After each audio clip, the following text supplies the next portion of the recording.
లోకం ఒక మాయని తెలుసుకున్నాను. ఏది నా సొంతం కాదనుకున్నాను.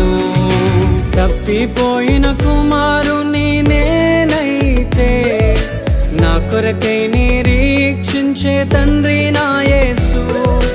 తప్పిపోయిన కుమారుని నేనైతే నా కొరకై నిరీక్షించే తండ్రి